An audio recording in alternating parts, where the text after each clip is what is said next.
पत्थर की राजकुमारी एपिसोड 3। प्यारे बच्चों, पत्थर की राजकुमारी कहानी के पिछले एपिसोड में चारों दोस्तों मानव, राहुल, वरुण और कबीर ने पहली मदद करके पहला जादुई रास्ता पार कर लिया था। अब आगे की कहानी सुनते हैं।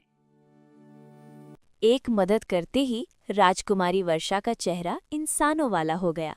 राजकुमारी वर्षा बहुत खुश थी। वो खुशी से मुस्कुराने लगी और बोली, मुझे पता है पिताजी ने मेरी मदद के लिए जरूर किसी को यहाँ भेजा है। देखो जादूगरनी माया, मेरा चेहरा इंसानों वाला हो गया है। एक मदद हो चुकी है, 2 मदद बाकी है। उसके बाद मैं फिर पहले जैसी हो जाऊंगी।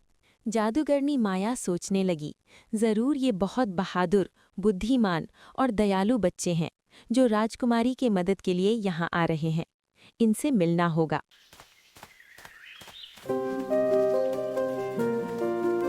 इधर चारों बच्चे आगे बढ़ रहे थे। वो बहुत थक गए थे।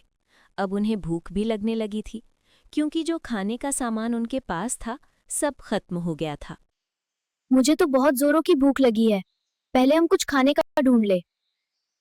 सही कह रहे हो, हमें थोड़ा आराम भी करना है। हम चलते चलते थक गए हैं। चलो आसपास कुछ ढूंढते हैं।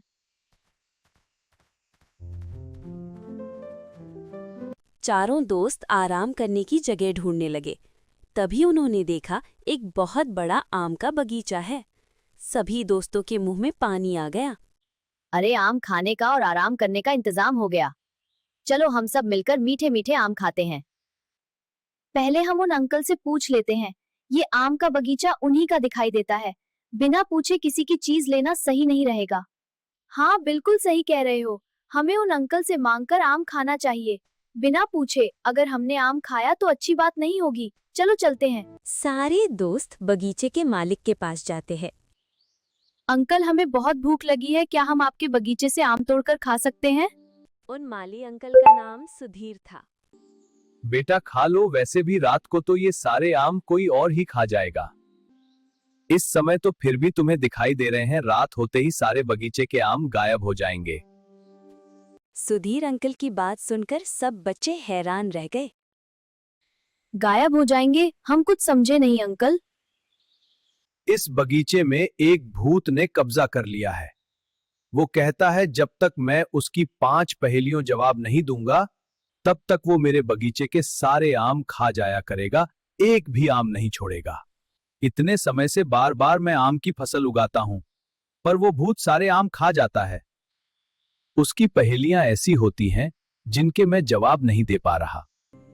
आज रात को भी वो भूत आएगा और सारे आम खा जाएगा। पता नहीं अब मेरी मदद कौन करेगा।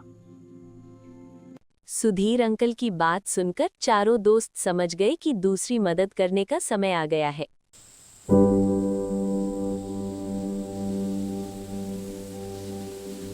उसके बाद सब दोस्त सुधीर अंकल की मदद करने के लिए वहीं रुक गए। सुधीर अंकल और आंटी ने बच्चों को खाना खिलाया। कुछ देर बच्चों ने आराम किया और रात होने का इंतजार करने लगे। सुधीर अंकल और आंटी वहीं बच्चों के पास बैठे रहे। रात हुई तो तेज आंधी चलने लगी। अचानक उनके सामने वही भूत आ गया। आज तो मैंगो पार्टी होगी, मैं सारे आम खा जाऊंगा। रुको! भूत अंकल, आप ये आम नहीं खा सकते। मैं ये आम जरूर खाऊंगा, क्योंकि मेरे पूछी गई 5 पहेलियों का उत्तर यहाँ पर कोई नहीं दे पाया। इसलिए अब इस बगीचे के सारे आम मेरे हैं। हम आपके सारे सवालों के जवाब देंगे। पूछो, क्या पूछना है? मैं तुमसे 5 पहेलियां पूछूंगा। अगर तुमने 5 पहेलियों के उत्तर सही दिए तो मैं सुधीर को कभी तंग नहीं करूंगा और यहाँ से चला जाऊंगा। हाँ हाँ, पूछो, हम जवाब देने को तैयार हैं। सुधीर अंकल, आप टेंशन मत लो। हम भूत अंकल की सारी पहेलियों का उत्तर देकर रहेंगे। लगता है तुम चारों की पक्की दोस्ती है, पर तुम चारों मेरी पहेलियों का उत्तर देने में फेल हो जाओगे, इतना मुझे पता है। चलो मेरी पहली पहेली का उत्तर दो। सुबह आता, शाम को जाता, अंधेरा भगाकर उजाला लाता। भूत की पहेली सुनकर मानव ने झट से जवाब दिया। ये तो बहुत आसान है। पहेली का सही उत्तर है सूरज, जो सुबह उगता है शाम को छुप जाता है। सुबह अंधेरा भगाकर उजाला लाता है। हाँ, पहेली का उत्तर सूरज है। मानव की बात सुनकर भूत मुस्कुराने लगा और बोला, बहुत समझदार बच्चे हो। ठीक है, इस पहेली का उत्तर तो तुमने सही दे दिया। अब मेरी दूसरी पहेली सुनो। मेरी दूसरी पहेली है, बिना बोले गाता हूँ, पेड़ पौधों को नचाता हूँ। चारों बच्चे दिमाग लगाने लगे। मैंने कहा था ना, मेरे सवालों का जवाब कोई नहीं दे सकता। रुको रुको, हम जवाब दे रहे हैं। बिना बोले गाता हूँ, पेड़ पौधों को नचाता हूँ। ये तो हवा है, क्योंकि जब हवा चलती है तो पेड़ पौधे भी हिलते हैं। सही जवाब है हवा। सब बच्चे खुशी से उछल पड़े। सुधीर अंकल और सुशीला आंटी के चेहरे पर भी खुशी आ गई। बिल्कुल सही जवाब। ठीक है, अभी 3 पहेलियां और बची हैं। मेरी तीसरी पहेली है, गोल सी रोटी आसमान में होती। भूत की ये वाली पहेली सुनकर राहुल जोर से चिल्लाया। अरे इसका उत्तर मैं दूंगा। ये तो मम्मी की रोटी जैसे गोल गोल हमारे चंदा मामा है। देखो भूत, इस पहेली का सही जवाब है चंदा मामा, क्योंकि वो गोल गोल रोटी की तरह आसमान में चमकते हैं।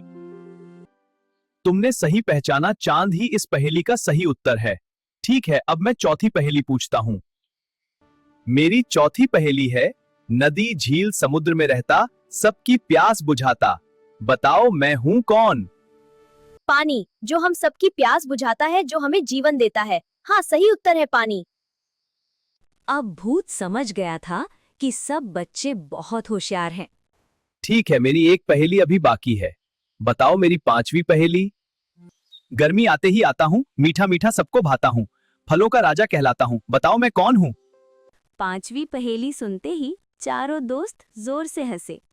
अरे भूत अंकल, लगता है आपको सुधीर अंकल के बगीचे के आम इतने पसंद आए कि आपने उसी की पहेली पूछ ली।